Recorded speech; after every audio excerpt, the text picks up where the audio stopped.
semoga polisi bisa menelusuri dari mana sumber-sumber dana itu. Karena dengan demikian maka akan tersingkap semua bahwa Khilafatul Muslimin ini memang memiliki jaringan.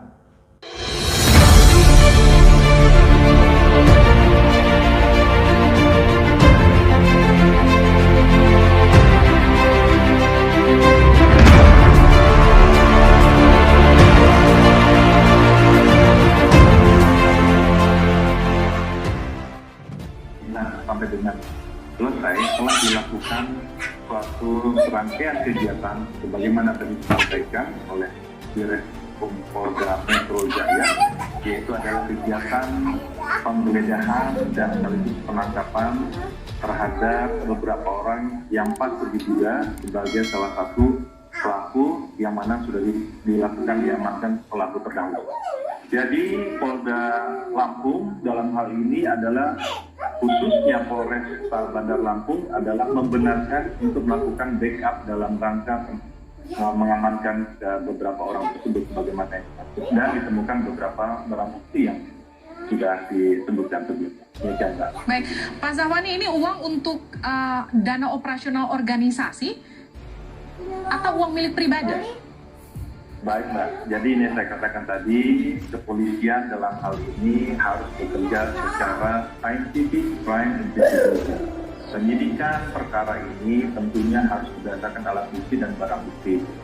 Khusus dalam kasus ini tentunya bagaimana tadi kami sampaikan, dalam kegiatan tersebut adalah tim dari penyidik Direktorat Reserse Kriminal Umum Polda Metro Jaya dipimpin oleh Dirkrimum Polda Metro Jaya Kombes Henggi Haryadi dan disaksikan oleh penanggung jawab wilayah hukum Polres Bandar Lampung yaitu Kombes Henggi Haryanto, dan kami berusaha menanyakan tentang hasil daripada proses penyidikan tersebut. Tentunya saat ini tengah didalami sehingga akan terang memang ada penangkapan sebelumnya yaitu terhadap salah satu ataupun pemimpin daripada kelompok masyarakat KM yaitu Khilafatul Muslimin yang berada di kota Bandar Lampung, di mana telah kita amankan atau sudah dilakukan penangkapan dan sudah ditetapkan tersangka yaitu tersangka Ati Habi atau Abdul Qadir Hasan Raja, di mana kita ketahui bersama terhadap tersangka tersebut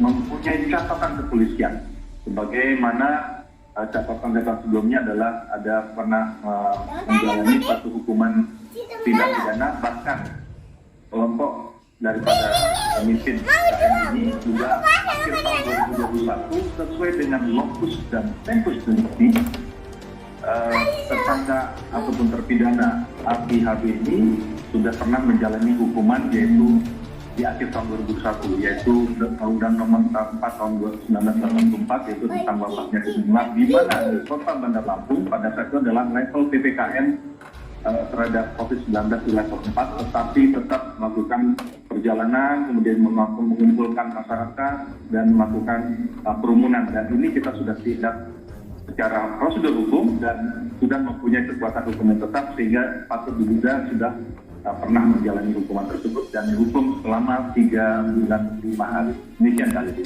Baik, terima kasih atas informasinya Kombes. Assalamualaikum warahmatullahi wabarakatuh. Selamat datang kembali berjumpa dengan saya di channel Hamsa Gantaran. Sahabat, di mana saja Anda berada, salam Pancasila, salam demokrasi.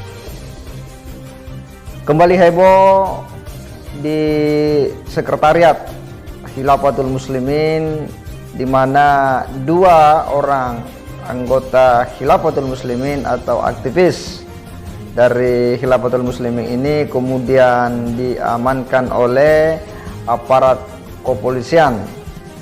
Dan hal yang paling menarik bahwa dilakukan penggeledahan dan didapati beberapa barang bukti berupa uang. Nah, ini tentu mengundang pertanyaan. Ini uang atau dana ini apakah biaya operasional daripada organisasi Ya, juga mungkin sumbernya ini jadi pertanyaan. Ini sumbernya dari mana ini? Ya. Apakah dari iuran anggota yang sebagaimana lazimnya organisasi itu kan ada iuran-iuran dari para anggota ya sesuai keikhlasan. Ataukah ini ada donatur dari luar? Walau alam. Nanti kita akan tunggu seperti apa hasil dari penyelidikan kepolisian, dan kita berharap bahwa polisi mesti mengungkap kasus ini, karena dengan demikian maka akan semakin terang beneranglah apa yang menjadi agenda atau aktivitas daripada organisasi ini. Dan jika ini terbukti bahwa ada pandindana, ya semoga polisi bisa menelusuri dari mana sumber-sumber dana itu. Karena dengan demikian maka akan tersingkap semua bahwa Khilafatul Muslimin ini memang memiliki jaringan. Ya, misalnya ke luar negeri. Ya, dan ini tentu tidak bisa dipandang enteng.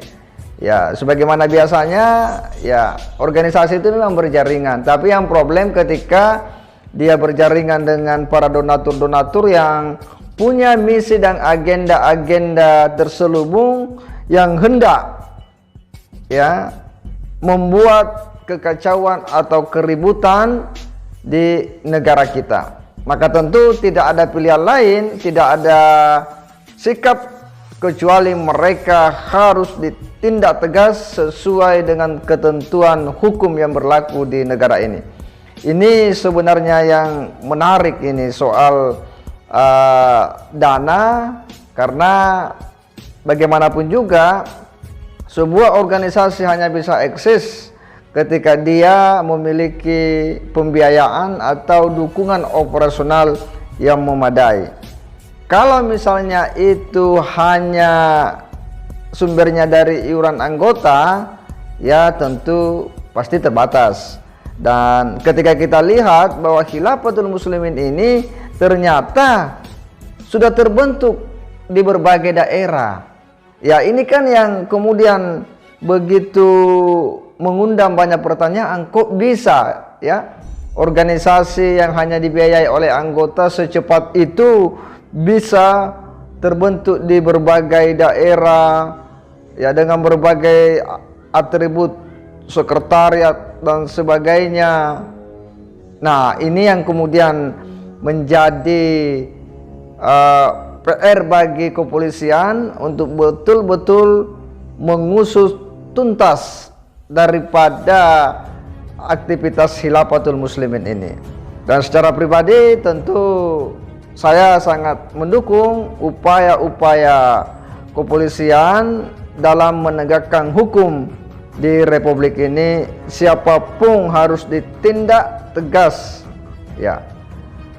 Mereka tidak boleh dibiarkan untuk kemudian berlindung di balik agama ya, menjadikan agama sebagai tameng untuk memuluskan agenda-agenda politik mereka yang bisa merongrong eksistensi keutuhan negara. Konsep khilafah yang dipahami tidak tepat, tidak utuh, tidak menyeluruh, ya ini bisa berujung pada potensi-potensi makar.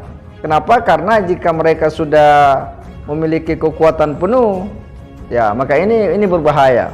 Apalagi Khilafatul Muslimin ini dianggap sebagai dia neo negara Islam Indonesia.